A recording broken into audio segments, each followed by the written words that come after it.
доктор Ленче Нелоска, која што е подпредседател на Лекарската комора и воедно директорка на Геронтолошкиот завод, господин доктор Азис Положани, кој што е поранешен министер за образование, поранешен амбасадор наш во Женева и моментално професор на Тетовскиот универзитет, Калина Гривчева Старделова, која што е доктор на клиниката за гастроентерохепатологија и се разбира член на тоа друштво, и ни недостасува мистер Франц. Please, Franz, you should come here, but you can go to the rest.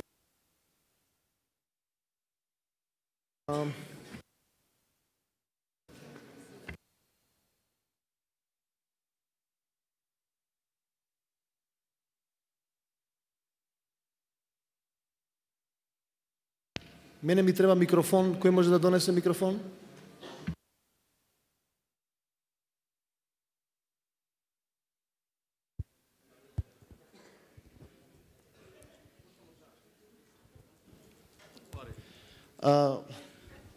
Прво да ви се заблагодарам за можноста да учествувате, да сте со нас и нормално интересот е голем, не следат и во живо, а се разбира и луѓето кои што се тука директно вклучени ќе имаат можност да поставуваат прашања. И сега за почетокот највише би сакал да ја прашам професор Милошевска, која што беше државен секретар во финансии во времето 2006-2009, ако не се лажам, и е професионалец во струката кој што вистински знае како се троши парат, како се трошат парите, како се формира буџетот и генерално како тоа функционира. Професорке, кој добива, кој губи од оваа реформа? Благодарам за поканата. Очигледно јас може би единствена наспроти лекарите денес и луѓето од слична професија. Би сакала не само во кратки црти пред да одговорам на вашето прашање, да направам еден сублимат со економско неолиберален речник, што значи застапник на теоријата за современо јавно здравство и економијата во здравството, но воедно и како потрошувач на ова општество на здравствени услуги. Би сакала да ги спојам двете гледишта наспроти вашите медицинските и така да го срочам аргументирано, се разбира, одговорот на поставеното прашање, кој што би го базирала на најмалку два факти. Првиот факт е теоријата.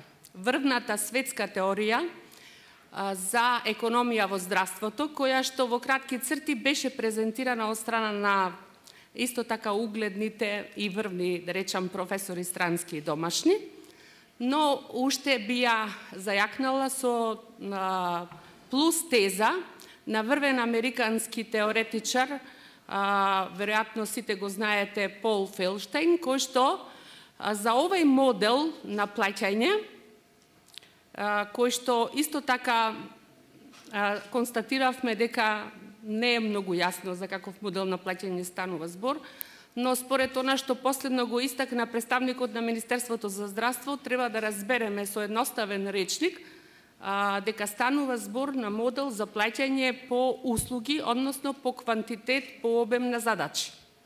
Така го разбирам. Ако јас влечам од сите теории, аргументи и карактеристики на овој модел, сите потврдуваат, значи дека овој модел има битна негативна разлика, дека од него губат сите освен лекарите. Зошто? Во која смисла? Заради тоа што специјалистите, зборуваме за нивното плаќање, според теоријата и според практиката каде што се применува повеќе од една или две децении, е докажано дека на бројни, теоретски истражувања, е докажано дека лекарите се мотивирани да ја зголемуваат, да ја поттикнуваат потрошувачката на здравствени услуги. Што би значило тоа во моментот? Тоа значи дека за да лекарот, наједноставно кажано, го постигне предвидениот обем, ако е предвиден, врз основа на објективни норми, стандарди, светски, домашни или врз база на историски податоци за работењето на единицата, Тој многу лесно може да си го постигне тоа, затоа што нас како пациенти ќе не тера, дојдете направете нови прегледи, нови закажувања, нови интервенции и така натаму. Тоа е во предност. Дали можеме ние како пациенти да му кажеме на лекарот дека не е потребна Ние лекарите? не сме во позиција, тоа економијата на здравството го докажува дека пазарот на здравствени услуги е неперфектен затоа што лекарот е во предност, тој ги знае информациите, пациентите не сме информирани, не знаеме, не сме во состојба да процениме. Апсолутно однапред му веруваме на доктора дека тој е во право, дека тоа што ми го тврди дека јас сум задолжена да го направам и дека морам да го направам. Дали тоа значи... Тоа значи, тоа води кон зголемување на трошоците, кон зголемување на расходите и на приватната потрошувачка на плаќањата од джеб и на конечно недостигот на државната каса, во крајна линија резултира со многу големи високи јавни расходи. Тоа го вика теоријата од една страна, најпросто кажано. Практиката го потврдува уште подобро. Која практика? Пак таа врвната американската која што сакаме да ја користиме најчесто како репер. Ако сте го погледнале последното обраќање на Обама, пред да го поминам кон последното обраќање на Обама, значи не сакам да ве сите воведувам во тоа дека во Америка топ тема се реформите во здравството. Зошто? Затоа што таму имате рекордна енормна потрошувачка, јавна 16% од бруто домашниот производ, топ потрошувач во светот. Од друга страна имате 40 и нешто проценти, во зависност од тоа за кој временски период гледате, неосигурено население. Значи, многу пари, најголемо незадоволство, најслаба ефективност на здравствениот систем. И јасно е дека таму ова најлиберална економија пазарна која што се раководи од најсовремени инструменти, методи, техники, знаење и така натаму, се доведува во ситуација да мора се преиспита и токму тоа сакам да кажам дека обраќањето на Обама последно и покрај сите напори што ги прават, нели да го сменат системот генерално, беше дека здравството во Америка го уби овој модел на плаќање. Дека сега он ги вика лекарите, аман застанете со тој обем, со тој квантитет, со тоа начин на плаќање, барајте други иницијативи, барајте начини да се заштедат трошоците, да се постигнат ефекти, да не се малтретираат пациентите, да се воведат бројни иницијативи со кои што ќе се подобри квалитетот на здравството и во димензиите на човековите права и така натаму во сите аспекти. Одлично. Ова е одличен момент да пројдеме директно на дело, односно на терен и да прашаме како фактички кај вас се одразува, доктор Калина. Вие доаѓате од клиниката за гастро. Што се случува кај вас? Зошто штрajkujete ви уствари? Има ли причина или нема? Па веројатно има добра причина. Значи, јас доаѓам од клиника за гастроентерохепатологија која традиционално со години наназад работи добро. Како би го јас тоа оправдала добро работење? Тоа значи дека во моментов имаме 18 специјалисти, 2 специјализанти, хоспитални кревети 48, со број на пациенти у ток на една година негде околу 2500 пациенти, зависи од годината, број на амбулантски кои го надминува со илјадници, било да се работи за ендоскопски Зафатена клиника, не е дека забушавате, не работи. Ние сме под буџет. Под буџет на државата, има на налепница дека сме клиниката склучила договор со Фондот за здравство. Што тоа значи? Тоа значи дека нашиот менеджер која склучува договор со Фонд за здравство као последна точка подпишува дека сите долгови од Фондот за здравство ќе ги прости. Она што ние знаеме дека секоја година Фондот за здравство нас не должи пари. Она што ние така исто знаеме дека од приватните пациенти кои ги има, од пациентите што ги даваат партиципациите, имаме фонд кој за жал не може нашиот менеджер да го искористи како награда за тие за кои он ќе процени дека биле најуспешни. Зошто не би можел? Еве сега имаме пари, зашто зошто не би можел? Има таква регулатива дека не постои начин како да не награди, тие фондови ги користиме за Дали е така во наша приватно едукација. здравство? Дали мислите да речеме дека во приватна болница ако има фонд дополнителен? Па јас мислам дека во Може ги се вклучи приватната некој друг. болница тие што работат подобро, односно тие што имаат поголем број на пациенти, работат на процент од пациент. Значи секој што ќе донесе колку пациенти донел, добива процент од пациентот со една фиксна одредена плата. Да, веројатно има различни видови на болници, кои што има различни, меѓутоа може и тоа. Она што ние се Да. побунивме, зашто сме против, работиме како тим. И секогаш сме работеле како тим, по тоа сме и познати. Не да не се караме, али се караме меѓусобно. Али трпат пациентите ако се карат или... Не, меѓутоа, она кога има потреба, јас имам слобода да у било кое време контактирам колега за да ми помогне во интерес на пациентот. Дури во услови на штрајк? И во услови на штрајк. Значи, она што ево, во услови сме на штрајк, плата на наша клиника не е се уште дадена, не знаат како да ја израчунаат, пошто е, нели, една е препорака, друго е сработено. Она што е факт дека у услови на штрајк е 8% надминат буџетот на нашата клиника што сме го оствариле, што ни е даден од фондот. Значи, вие... Ние поставивме прашање, зошто би работеле по учинок со еден систем кој направивме обид, нели, да ги поделиме сите услуги како да се тоа иде, никогаш не доаѓа сите да добијат единица. Него некој ќе има 1,02, некој ќе има 0,97, па е дадено договор дека тоа може да биде единица. Зошто би се казнувале едни со други? Како јас можам со мирна душа да му земам 20% на колегата кој со мене заедно работи, кој заедно го надминуваме буџетот кој е даден, уместо да ни дадат на сите, нели, колку кој заработил екстра од таа плата, како јас ќе можам колегата да го повикам? Баш тука сакам да ве прашам како вие реагирате на оваа реклама која што се движи овие денови на медиумите, пошто има, нели, еден многу мрзлив доктор, има еден многу добар доктор. Јас дадов изјава за вестници. Дали има ке вас такви доктори што седат и не ме работат? Видите, нашата амбулантска работа е многу мала. Значи, од 80 до 95% на докторите што работат во јавни болници работат на слика од рекламата. Па јас предпоставив дека приватните, односно матичните доктори повеќе треба да се навредат од рекламата него ние. Ако беше тенденцијата да бидеме навредени, генерално како струка, да, сме навредени. Генерално мислам дека не требаше таква реклама да се сними, пошто никој од нас не фрла авиончиња у ток на работно Одлично, тука време. би застанал малку со вас и би се префрлил кај доктор Неловска, која што, како што реков, е подпредседател на Лекарската комора и долгогодишен раководител, директор во Заводот геронтолошки, така да се знаеме многу добро. Како вие гледате на работи? Да, кажете точно како називот. Никогаш не научив како се вика. Геронтолошки завод 13 ноември Скопје, со новиот закон сме специјална болница за геријатрија и палијатива.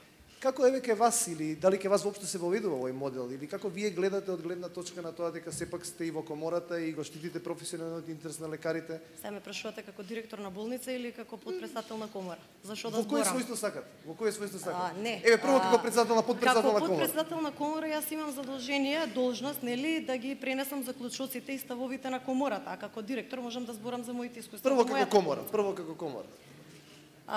Значи, проектот почна летото во време на одмори, кога немаше ни многу од колегите присутни, за да може една дискусија внатре во комората да се разгледува ова прашање. Се случи исто така, како што сите знаете, нели, промена на Чекај, раководството малце не ми на јасно на комора. мене, извини само. Нели 4 години го спремаме моделот сега? Како вие не Точно, сте? значи зборувам, а новото 5 години, да. Новото раководство на комората дојде во месец јуни, за неколку дена започна новиот проект со плаќање по учинок. Она што ние го имаме како податок предходно, дека комората не била вклучена во изготвувањето на овој проект, односно во неколку наврати имало комуникации со здравствените власти со забелешки кои што биле давани. Како ново раководство, значи ние почнавме во момент на имплементација веќе на новиот проект, кој што јасно беше дочекан на нож од сам почеток. Од кого? Од кого? Генерално од јавноста, од докторите пред се. Ние сметавме дека треба да направиме една анализа, да видиме кои се слабостите, на што конкретно се забелешките на докторите. Летото не беше добар период за тоа. Во месец септември комората ја помина цела Македонија. Значи имавме во 11 региони средби со преку 300-400 доктори, членови на општинските организации, иако тоа не беше во медиумите нели прикажано и кажано, така што можеби си имаше впечаток дека во комората не се работи ништо. Значи од сите тие разговори со колегите имавме собрание на кое што излеговме со заклучоци, со забелешки за недостатоците на овој систем на плаќање по учинок. И она што сметаме дека како комора најмногу придонесовме промена на терминологијата. Значи на почетокот на имплементација на системот сите зборуваат дека се против плаќање по учинок, што во јавноста прозвучи дека докторите не сакаат да се мери нивната работа или дека е немерлива нивната работа. И од друга страна тоа изгледа дека не сакаме дека не работиме просто. За да ми е многу драго сега и во целата дискусија, значи сите се согласуваме дека постои начин да се измери работата на докторите, меѓутоа со адекватна методологија. Дали вашите забелешки кои што ги рековте се интегрирани во овој модел или на кој начин се одвива комуникацијата помеѓу вас како професионално здружение кој што треба да ги штити интересите на лекариве и здравствените власти кои што треба да имплементираат една политика? Ние укажуваме на нашите забелешки, ги укажуваме на здравствените власти и се надеваме дека трилатералата ќе профункционира онака како што е замислена и во законот. Одлично. Од гледна точка на директор, како тоа од гледна точка на директор, дали има конфликт значи кај вас? Тоа беше, молам? Дали постојат конфликти помеѓу лекарите во вашата установа? Секогаш имало и ќе има. Не, ама како конфликти резултат на меѓу овој. лекари во установа секогаш ќе има и во луѓе од иста специјалност, со исти вештини и така натаму, значи тука да расчистиме. Улогата на властите и на менаџерите е да направат услови адекватни за функционирање на болниците. Јас имам среќа да кажам што работам во институција каде што само интернистите се група која што се мера, се 10 доктори и сме мала болница со не многу комплексни процедури и беше поедноставно, значи со мојот стручен колегиум да направиме некаква поадекватна листа на тежински бодови, за да немаме проблеми како што се јавуваат во клиничкиот центар, каде што има многу комплексни процедури, каде што имате професори, асистенти, каде што имате различни служби, каде што треба веројатно многу поинаку и посериозно да се пристапи за да се направат тие бодови. Меѓутоа морам да забележам една работа која што цело време се пропушта да се каже. Мислам дека за целата оваа криза основната вина е во менаџерите. Значи не е ни во докторите, не е ни во здравствените власти, нити пак во комората. Значи ние укажувавме цело време на тоа. Менаџерите не си ја сватија улогата која што требаше да ја имаат во имплементација на еден нов проект. Значи, менаџери подразбирате директори на болниците. Да. Директорите на болниците. Значи во многу болници што треба да направат менаџери? Што направите вие? Директорите добија задача да изготват значи листи на тежински бодови за работата што ја работат во нивните болници.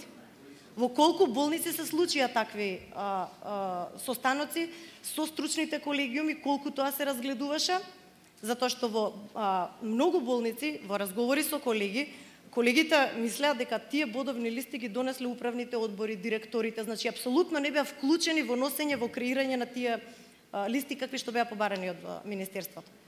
Значи директорите требаше прво за почеток, значи да го превземат, да ја превземат таа одговорност која што им беше дадена. Заедно со стручните колегиуми да направат обид, нели, за да може да функционира болницата и следно да ги информира здравствените власти за сите дефекти кои што им се јавуваат во работењето. Дали тоа они не го направи?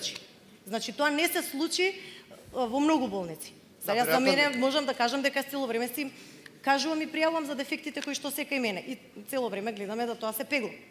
Одлично. Сигурно имаме тука директори ќе можеме да ни кажат понатака. Сега би се префрлил малце на благодарам Мленче.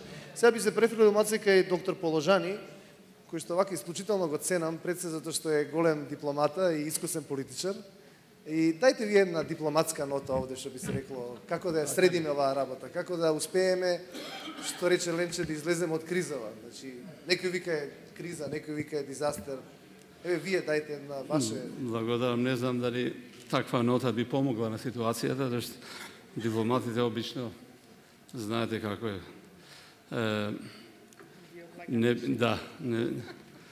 Не говорат бар јавно. Дипломатијата е тоа што не е јавно, да.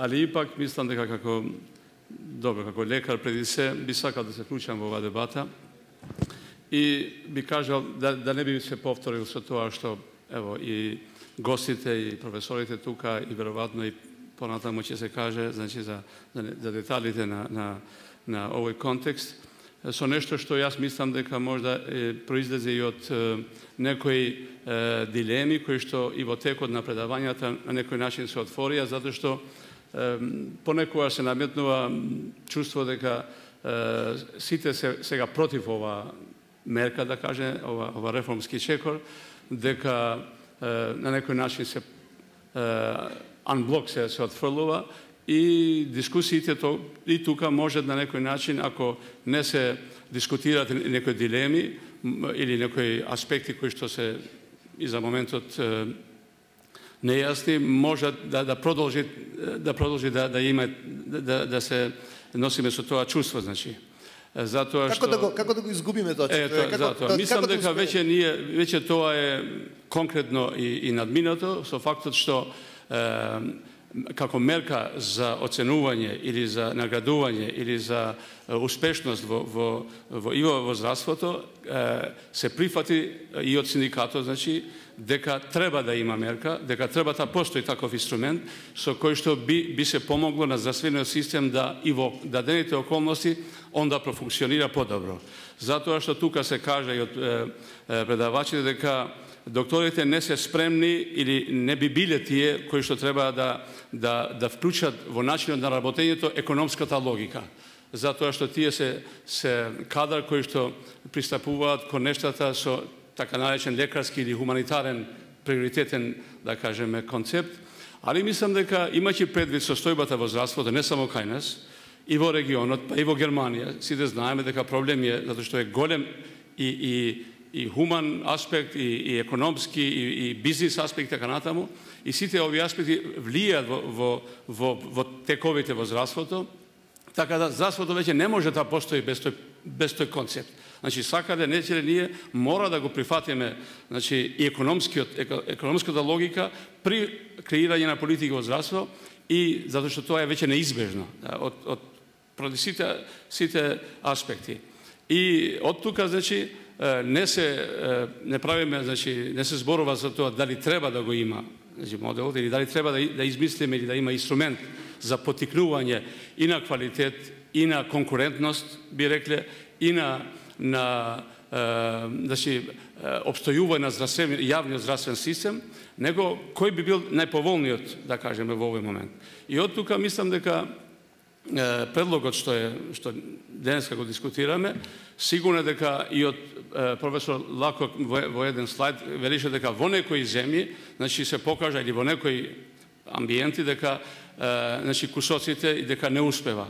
Али сигурно дека таквиот има места и каде што успева. Не е, значи, апсолутно дека тој секаде треба да се отфрли, па и тука. Проблемот е како да се пристапи, кои се модалитетите во дадениот амбиент кои што би функционирале во функција не само на квантитативно, да кажеме, мерење на ауткамот, него и на одржување на квалитетот и преди се би рекол, како човек кој што се занимава со менеджмент во здравство, значи да не се дестабилизира системот. Зашто таквите системи се многу битно да останат ипак стабилни, затоа што се поврзани со една специфична дејност која што е посебен интерес, а тоа е здравието на луѓето, кој што е, како што рековме тука, и право, и човеково право, и уставно гарантирано право. И од тој аспект сите тие кои што сака да направат, значи, нешто, промени во овој или реформи во овој дел, мора да го има во предвид стабилноста на системот и при тоа нормално да има мерливи елементи и на успешност на реформата и на очекувањата во тој дел, како би го мериле, дали би бил или не би бил успешен. И затоа мислам дека во моментот ценам дека моделот кој што е предложен веројатно треба да се разгледа од аспект на амбиентот каде што се спроведува. Јас само ќе спомнам што би биле тие карактеристики на амбиент. Значи имаме еден неповолен социоекономски аспект од државата како ефект на и глобалната криза и регионалната, како сакате, кој што понекогаш не е баш поволен амбиент за големи реформи, за создавање.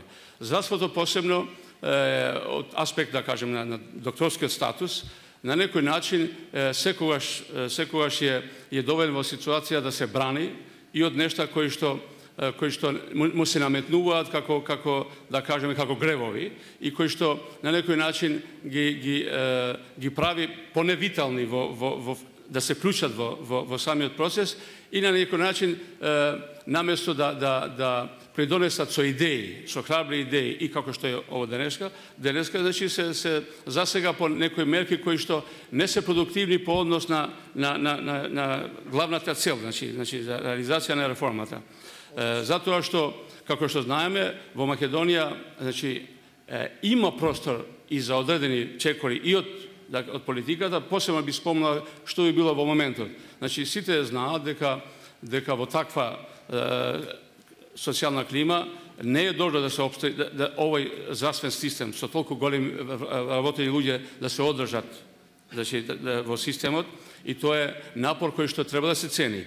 Дека платите сигурно дека не се намалуваат, али сега веќе ево првиот момент кој што дава знак дека би можело да има и стап, значи наместо награда, одма се реагира затоа што со право, затоа што дадениот момент не е така поволен да некого на некој начин со казна го натераш да реализира некоја реформа. И третото, ние имаме инвестиции во здравство кои што ево некој вели 80 милиони, некој 100 милиони, не знам колку, али таа апаратура која што е сега би може да биде една причина за прав придонес во подобрување на здравствените услуги преко програма, значи содржинска програма на едукација на кадри за користење на таа технологија, затоа што ние имаме искуства каде што неретко и не овој прв пат да се финансира огромни средства во здравството, али поради непреземање на одредени други чекори после тоа за обезбедување на знаење за користената опрема, нема ефект во подобрување на квалитетот и тоа после останува во терцијарна медицина и притисокот врз терцијарната медицина секогаш е голем и не може да ги решава проблемите, а од овој аспект сега гледаме дека баш терцијарната медицина на некој начин е под удар во прв бран на оваа мерка и затоа и неслучајно и во главном тука и се дискутира. Ви благодарам. Во оваа фаза толку. Мислам да би можеле само да констатираме дека тоа што поголемиот број од дискутантите, че никој не спори со тоа дека би требало ние вистински да направиме реформа и да ги мотивираме лекарите и да најдеме начин како тоа да го направиме најсоодветно. Туку вистински прашањето е каков е тој модел, како да успееме да ги мотивираме. И уште една работа би кажал пред да преминам ке Франц, еден од нашите професори кој што беше и во првиот програм за менеджмент, Ричард Салтман, кажуваше дека the healthcare system is holding the back for all failures of the society. Вика, здравствениот систем ја држи практично вреќата за сите недостатоци во општеството. Кај нас доаѓаат сите проблеми кои што не се директно последица на самото здравство, него на општеството во целина. И добро, еве сега доаѓаме кај мистер Франц, односно доктор Франц. So how to make it right? Како да го исправиме овој систем? Што ќе ни предложите? Сега е конкретно прашањето. Што мислите? Што можеме да направиме што може државата, докторите, политичарите да направат за да имаме успешна реформа, а не неуспешна? Јас се опитувам да разберам околу илјадници идеи кои што всушност ми се појавија во последните 5 минути. Еден коментар се однесуваше на нашиот колега од економијата во однос на компетенциите на пациентите. Јас се согласувам дека пациентите не знаат што им треба и каков вид на третман им треба. Меѓутоа, ако јас ве примам вас како пациент, мислам дека точно знаете кога имате здравствен проблем и точно знаете дали или не решението на вашиот здравствен проблем било успешно или не. И токму затоа мислам дека постои парцијална компетенција на пациентите што мораме да ја прифатиме кога зборуваме со пациентите. И тоа е едно необично прашање во болниците. Како се чувствувате кога ќе дојдат пациенти? Ако пациентот каже, па не се чувствувам добро, докторе. И потоа, всушност, другиот начин на кој што можете ова да размислувате, поинако би било кога пациентот ќе ви каже, о, прекрасно се чувствувам, вашата работа е. Ајде да го прифатиме фактот дека и пациентите имаат некаква компетенција, не целосна, туку одредена. Сега ќе преминам на втората поента. Лекарите, докторите се лошите кои што одат на штрајк. Јас се плашам дека лекарите не се ништо полоши од поповите, инженерите, фармерите, месарите и така натаму. Тие се исто толку лоши или исто толку добри како и сите други. Но, доколку се случи дека целата професија да замине или да оди на штрајк, тогаш мислам дека нешто сериозно е погрешно.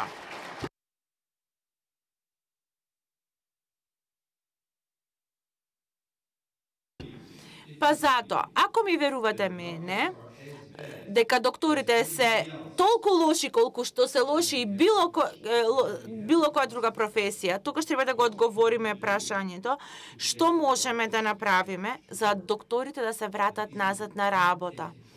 Дали е неетички барањата на докторите, дали барањата на докторите се неетички да се вратат.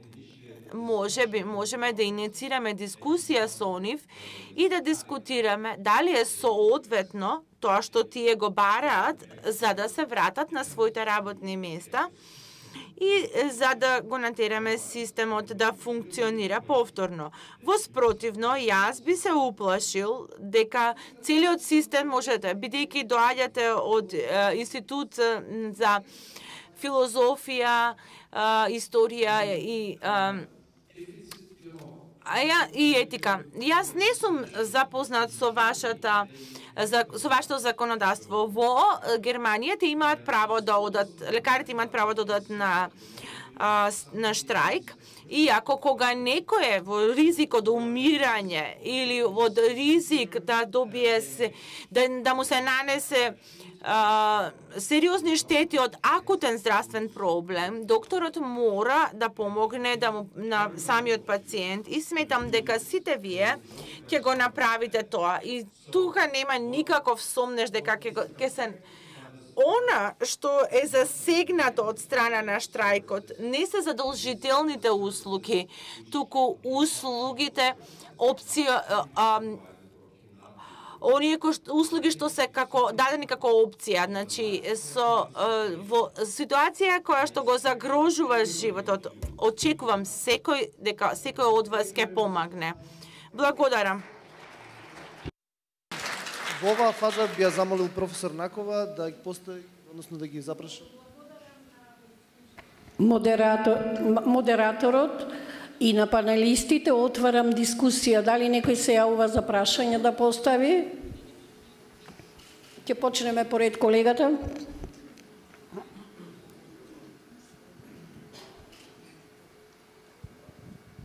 Ало? Јас сум Љупчо Пемовски, неврохирург специјалист во Универзитетска хируршка клиника Свети Наум Охридски, која не штрајкува, меѓутоа го поддржува, голем број од колегите го поддржуваат штрајкот и барањето штрајкот. Меѓутоа, тука ќе наставам како делегат од собрание на Лекарската комора и член на управниот одбор на поранешниот состав на Лекарската комора. Овој проект не е почнат со министерот господинот Тодоров, него уште во време на министерот Бујар Османи, господинот Бујар Османи. Тогаш беше во желбата се воведе турскиот модел, кој знаеме е само со награда. И тој во одредените пилот болници имаше период од 2 месеца кога требаше се спроведе.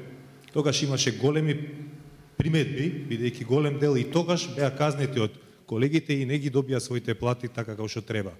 Тогаш комората со својот управен одбор и својата комисија за секундарно и терцијално здравство беше многу активна.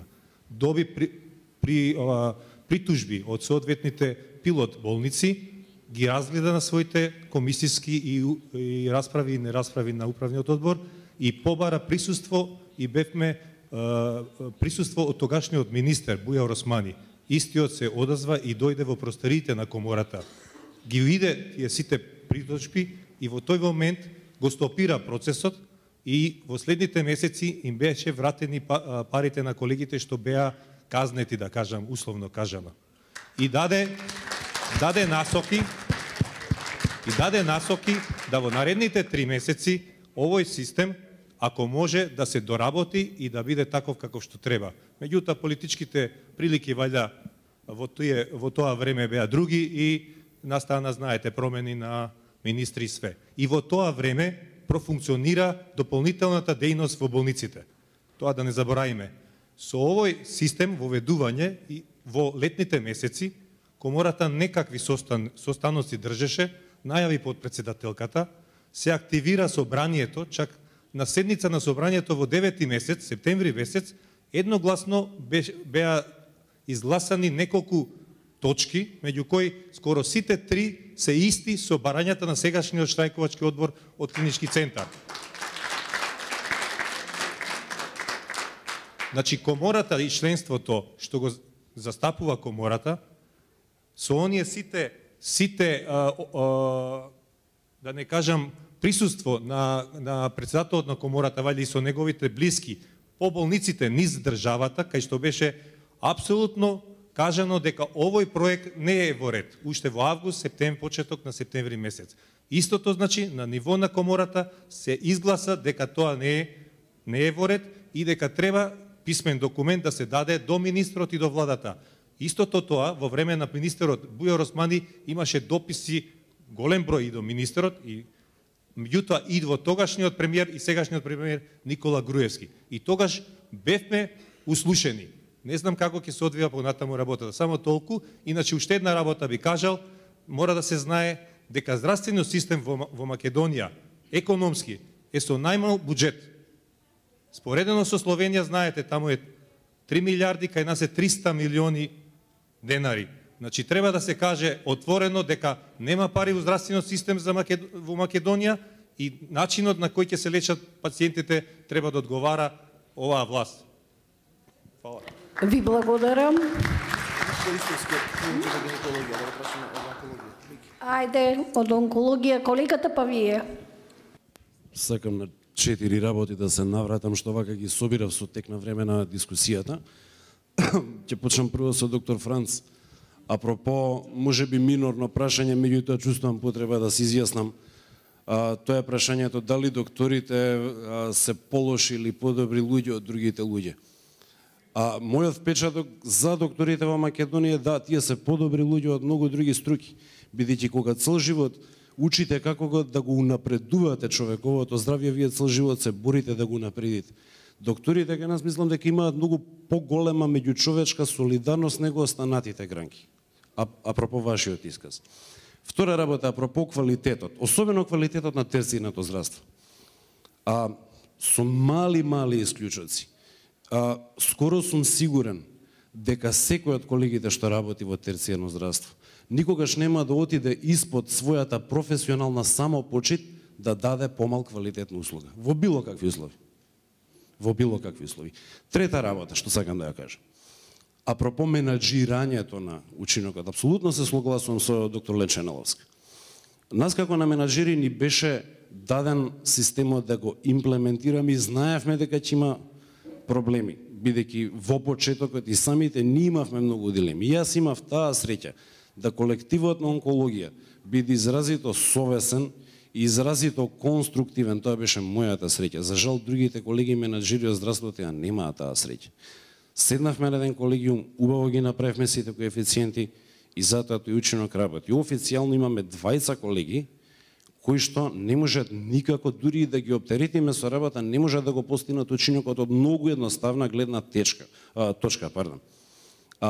Нивната меѓучовечка комуникација кон пациентите не е на адекватно ниво и тоа е нешто што се нарекува домашно воспитување и тоа не можете да го поправите. И тие остануваат и понатаму со помал учинок. Тие не можат, што и да им дадете да работат, тие ќе имаат помал учинок. Значи, де факто некаде очигледно дека системот на учинок функционира. Втора работа за да го олесните неговото имплементирање. Мора да воведете еден крајно функционален софтвер во вашите клиники, кој што ќе почне автоматски со самата работа да генерира, без да се оптоваруваат лекарите, да се логираат на посебни сајтови, па таму да го впишуваат и да го паметат или на ливчиња да го запишуваат својот учинок. Тоа е императив, тоа е многу лесно да речеме во клиниките кои што се претежно амбулански ориентирани, тоа е многу тешко да го спроведете во хируршките гранки. Таму мора да го памтите. Апропо, она што го кажа колегата Пемовски за здравствениот систем и недостигот на пари, да, постои недостиг и како постои недостиг на пари за здравствениот систем во Република Македонија. Малце пари се, сите го знаеме. Директно е зависено од економијата, меѓутоа систем во кој што повеќе пари во здравството би влегле од она што е најризично по здравието, а што е во промет како стока во државата. Пред се мислам на цигари, на жесток алкохол, на храна која што изобилува со канцерогени, емулгатори и конзерванси. Од тука мислам дека треба во наредните години да бараме финансирање дополнително на здравството, бидејќи долгорочно гледано нацијата ни старе, младите работоспособни кадри ни бегаат, треба некој ФЗО и ПИОМ да ги полни. Благодарам. Кој се јавува за реплика? Ајде, поведе. Се јавува професор Снежана Смичковска. Инаку, јас сум вработена на Универзитетската клиника за радиотерапија и онкологија, каде што директор е доктор Милан Ристевски, специјалист, релативно млад специјалист, со, да речам, не многу голем обем на и број на лекувани и третирани пациенти. Значи, морам да кажам, Мики, дека на клиниката за онкологија не е прифатен начинот на плаќање по учинок. Дека начинот за плаќање по учинок не е соодветен и дека она што се прави кај нас е она што го кажа господјата од комора, а тоа е пеглање на учинокот. Значи, Мики, на онкологија се прави пеглање на учинокот. И сега, сакам да го прашам господинот експерт од Министерството за здравство, кој што даде терминолошко појаснување што значи со овој систем во Македонија плаќање по учинок. Дека плаќањето по учинок всушност значи дистрибуирање еднакво на пациентите помеѓу докторите. И сега, јас прашувам на мојот одел, каде што работи професор Снежана Смичковска, 30 години специјалист лекар, кој што има голем обем и број на пациенти што сакаат и што се лекуваат кај нејзе. Работи еден помлад специјалист, доктор, веќе не морам името да го спомнувам, кој што има работно искуство, да речеме 5 или 6 години, и работи еден млад специјалист, кој што е што туку завршен.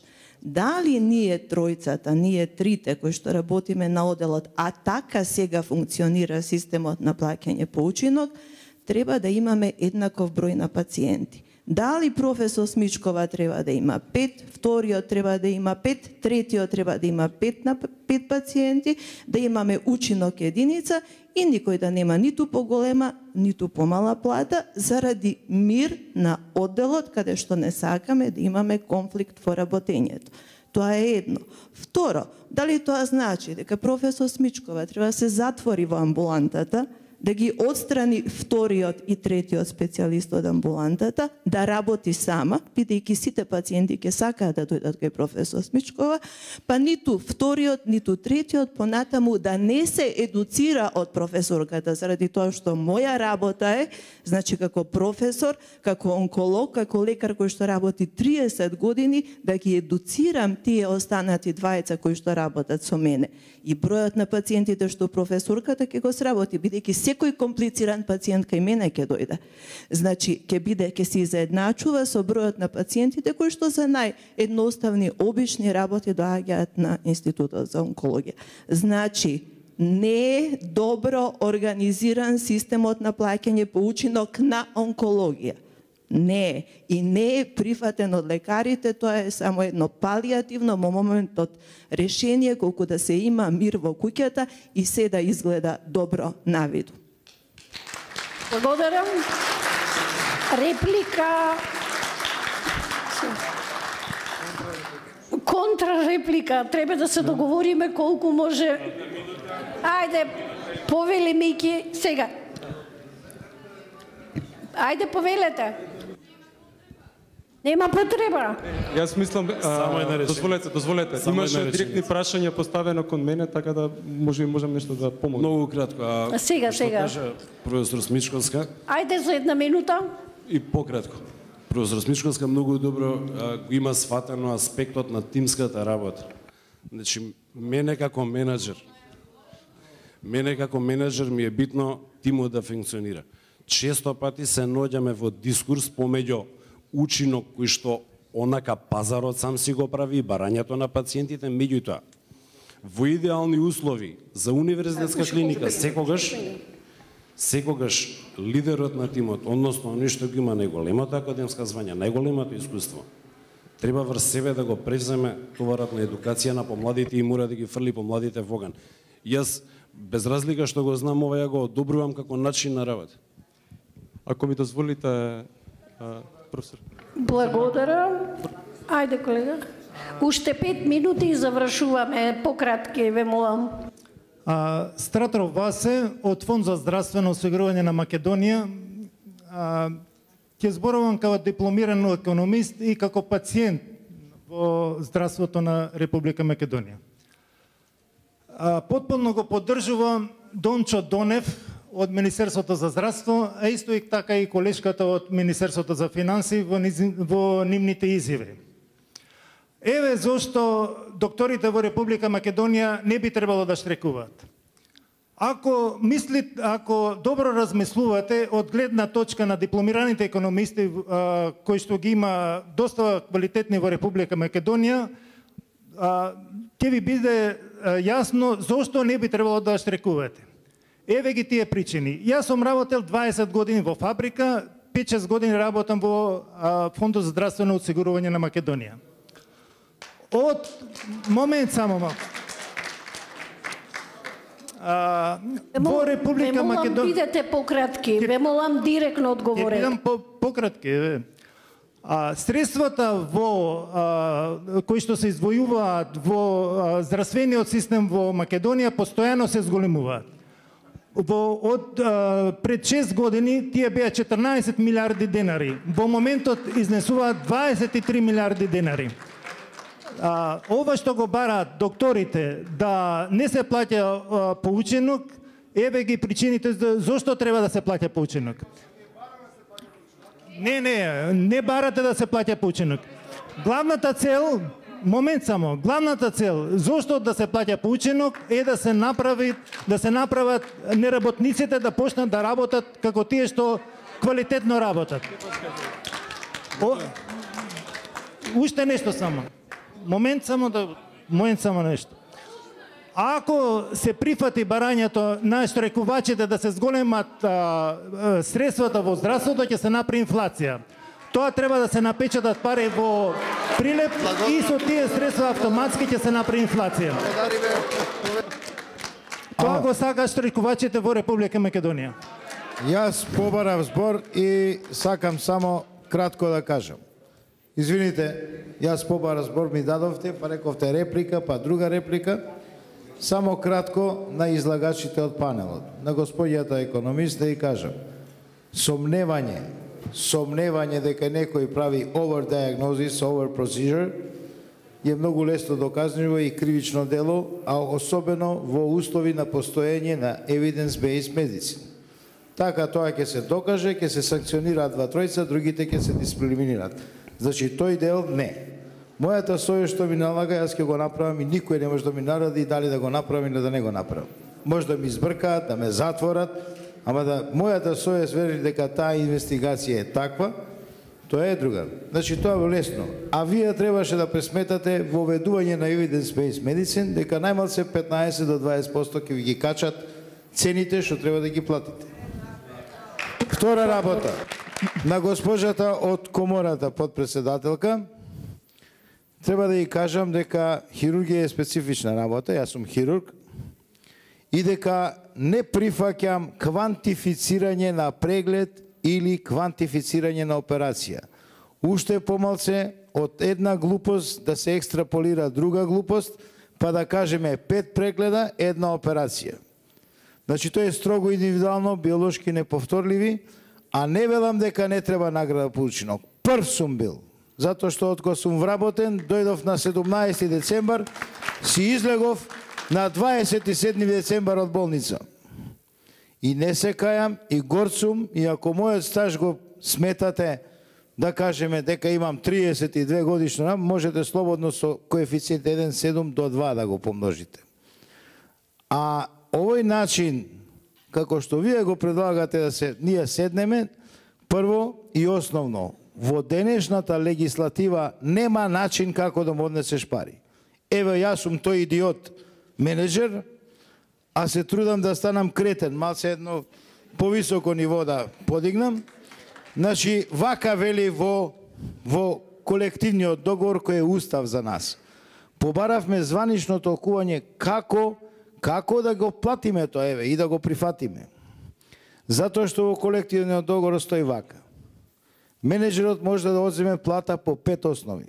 Првата основа е да те казни со одредени стапки, вториот основ е наболедување, третиот е породилно, четвртиот е усовршување во странство каде што добиваш помала плата и петиот е по налог на суд, да кажеме се развел некој мој вработен жена му, не плаќа алиментација, ја закон. Тоа се 5 модуси.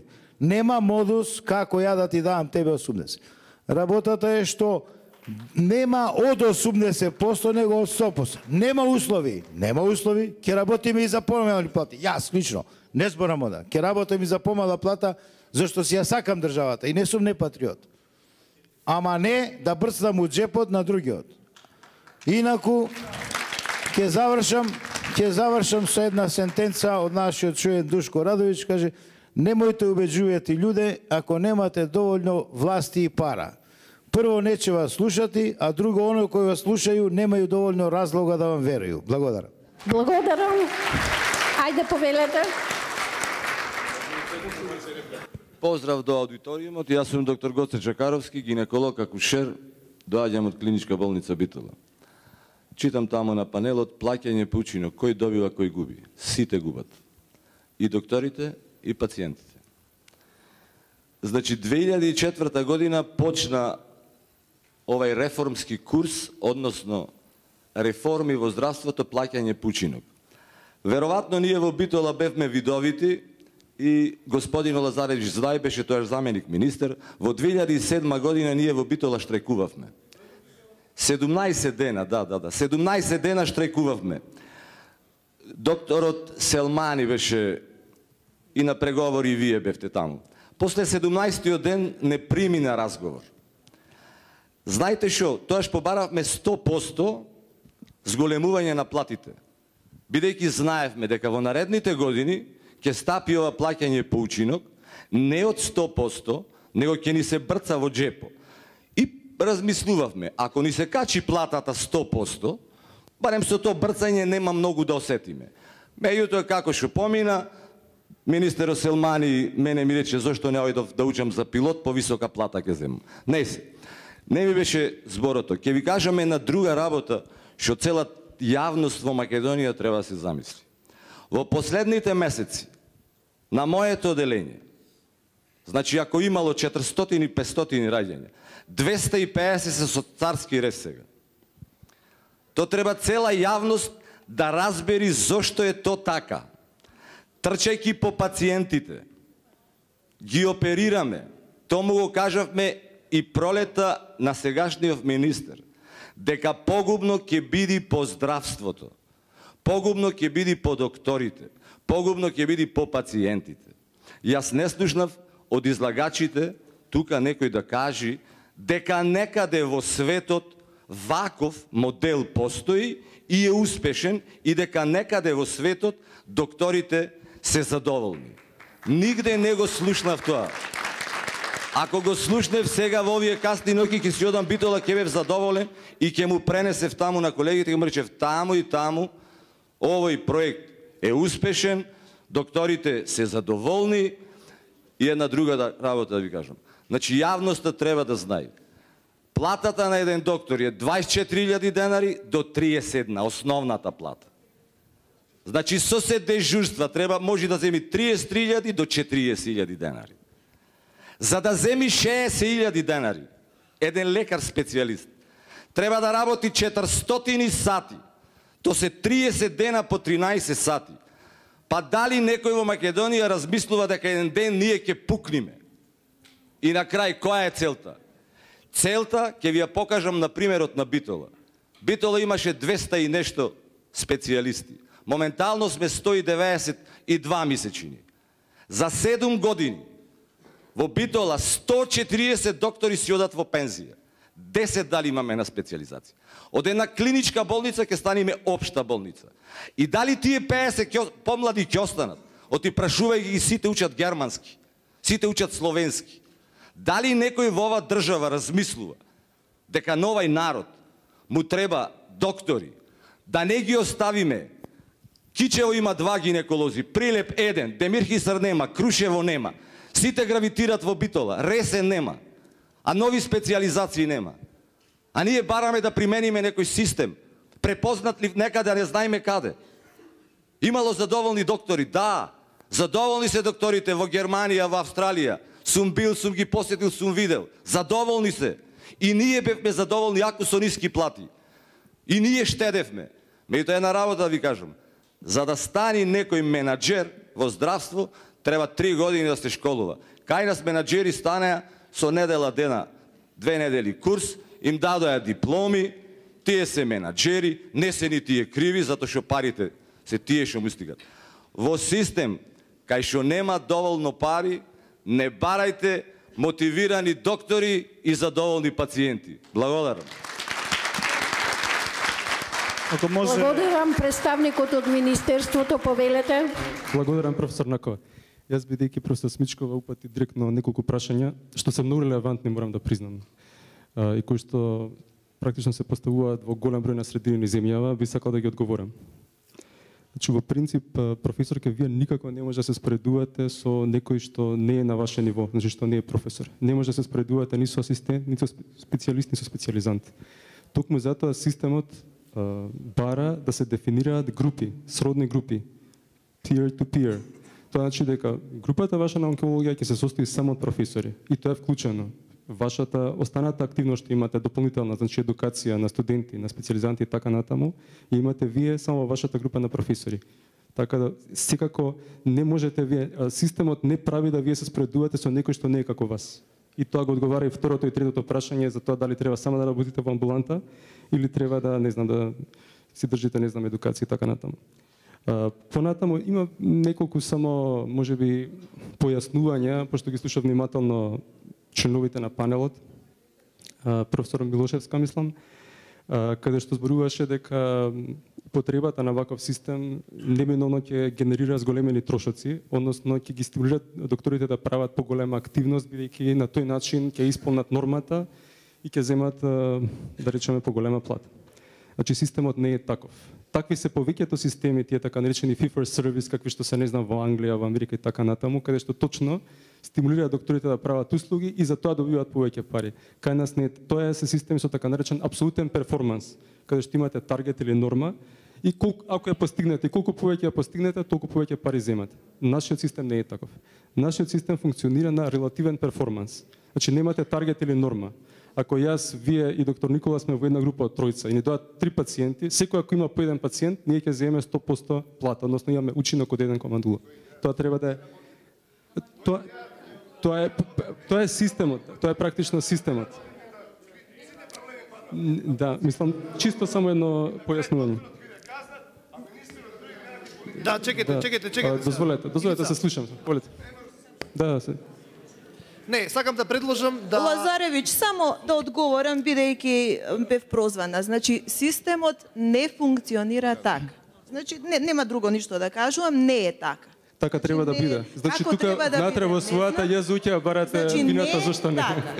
Така треба да биде. Колеги, во интерес на времето, дозволете ми да го поканам модераторот и панелистите, дали тие имаат одговори на дискусиите и прашањата кои што беа денес поставени. Професор, само ме молам, уште нешто да. Јас сум хирург, ортопед, кој што работи со кајак, шестерец, осмерец, 12-терец.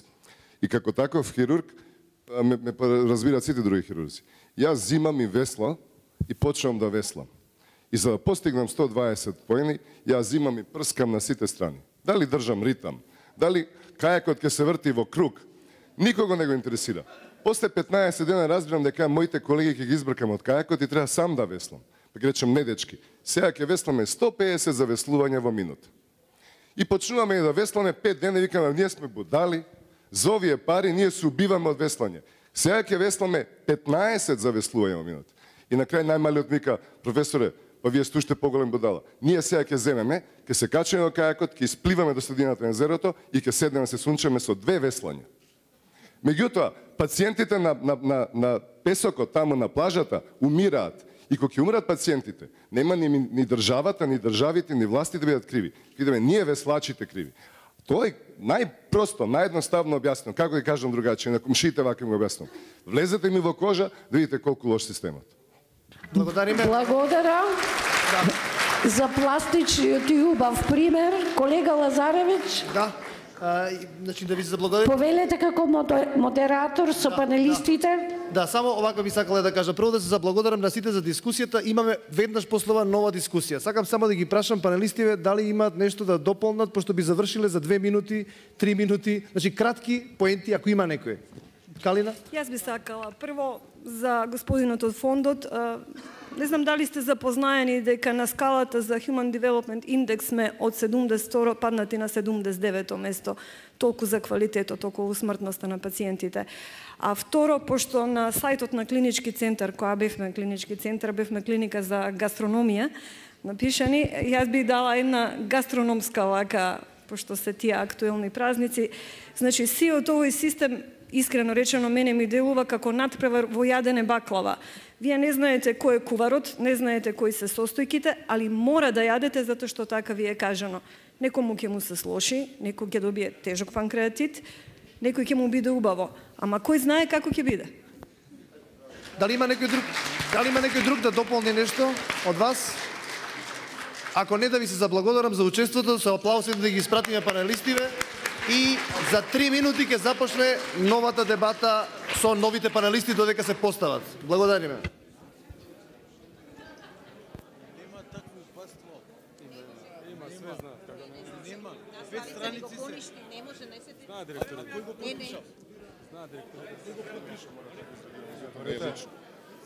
Јас сум и пациент. Ние барахме професорите да биде да И вие сте во приказка.